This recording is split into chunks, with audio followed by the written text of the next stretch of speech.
اگر آپ کو دین کا کام کرنا ہے تو بے نیاز ہو کے کام کرنا پڑے گا، کسی کے اوپر ڈپینڈنسی نہیں، اپنی نگاہ صرف اور صرف اللہ کے اوپر رکھنا ہے۔ جو کام کو اگر حق سمجھ میں آ گیا ہے تو اس کو کرنا ہے۔ عمل پہ جمنا بہت بڑی بات ہے، چھوڑ پکڑ سے وہ اثرات مرتب نہیں ہوتے۔ اللہ تعالیٰ فرماتے ہیں افلا ينظرون الى الابل کیف خلقت، کیا تم اونٹ کو نہیں دیکھتے میں نے کیسے عجیب و غریب خلقت میں اونٹ کو پیدا کیا، وَإِلَى السَّمَاءِ کیف رفعت، اور میں نے آسمان کو کیسے بلند تر پیدا کیا، وَإِلَى الجبال کیف نصبت، اور پہاڑوں کو کیسے کھوٹے بنائے، وَإِلَى الارض کیف سطحت، اور زمین کو کیسے بچھونا بنایا۔ اللہ تعالیٰ اس میں کیا بتانا چاہتے ہیں؟ اس میں اللہ تعالیٰ نے صفات کا ذکر کیا ہے، یعنی اس کے اندر وہ صفات چھپی ہے کہ جس کو دین کا کام کرنا ہے ان کو اس صفات سے متصف ہونا ہوگا، تبھی ان سے دین کا کام لیا جائے گا۔ اور اس صفات میں کیا چیز چھپی ہے؟ پہلی صفت ہے اونٹ میں کیا چیز؟ بے نیازی۔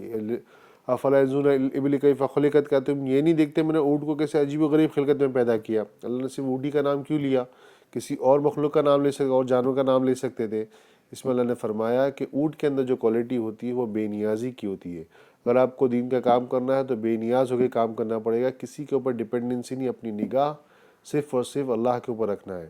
تمام انبیاء کی جو دعوت تھی دین کی، وہ اسی کی دعوت تھی۔ وہ یہ کہتے تھے لا نسألکم منکم من اجر، ہم تم سے ولا رزق، نہ ہم تم سے کوئی اجر طلب کرتے ہیں نہ کوئی رزق طلب کرتے ہیں، ان اجری الا اللہ، ہمارا جو اجر ہے ہم کو جو لینا ہے وہ اللہ سے لیں گے۔ تو پہلے مخلوق سے بے نیازی ہو۔ دوسری صفت میں اللہ نے فرمایا کہ وَإِلَى السَّمَاءِ کیف رفعت، اور کیا تم آسمان کو نہیں دیکھتے میں نے آسمان کو کتنا بلند تر بنایا، یعنی اس سے بلند ہمتی ہے۔ بلند ہمتی یہ ہے کہ کرتے کرتے مرنا ہے اور مرتے مرتے کرنا ہے، یعنی ہر حال میں اس جو کام کو اگر حق سمجھ میں آ گیا ہے تو اس کو کرنا ہے۔ اللہ کے نبی صلی اللہ علیہ وسلم سے جو ہے چچا ابو طالب نے کہا کہ بے بھتیجے مجھ کو اتنا زور نہ ڈال کہ میں نہ سہ سکوں، کیونکہ مکے والے آتے تھے اور چچا ابو طالب پر پریشر بنانے لگے تھے۔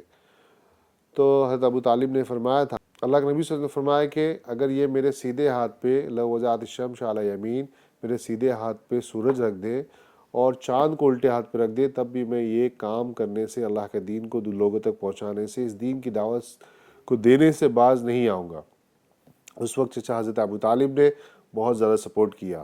اس کو کہتے ہیں بلند ہمتی، کہ ہر حال میں کرنا ہے۔ تیسری صفت وَإِلَى الْجِبَالِ كَيْفَ نُصِبَتْ، کیا تم یہ نہیں دیکھتے کہ میں نے پہاڑوں کو کیسا جو ہے کھوٹے بنائے؟ اس سے مطلب ہے کہ استقامت، یعنی جمنا، ہر حال میں جمنا۔ یعنی فرمایا کہ الاستقامت فوق الف کرامہ، کہ استقامت 1000 کرامتوں سے بڑھ کر ہے۔ عمل پہ جمنا بہت بڑی بات ہے، چھوڑ پکڑ سے وہ اثرات مرتب نہیں ہوتے۔ چوتھی چیز اللہ نے فرمایا کہ وَإِلَى الْأَرْضِ كَيْفَ سُطِحَتْ، کیا تم یہ نہیں دیکھتے ہم نے زمین کو کیسے بچھونا بنایا؟ یعنی زمین کے اندر کیا صفت ہوتی ہے؟ خاکساری کی، تواضع کی، یعنی تمہارے اندر بے نیازی ہو، آپ کے اندر جو ہے بلند ہمتی ہو، استقامت ہو اور خاکساری تواضع ہو، تب جا کے دین کی کام کو لے کے آپ آگے بڑھ سکتے ہیں۔ اللہ نے ان آیتوں میں ان صفت کو جو ہے کا اظہار کیا، جس کو اہل اللہ سمجھتے ہیں۔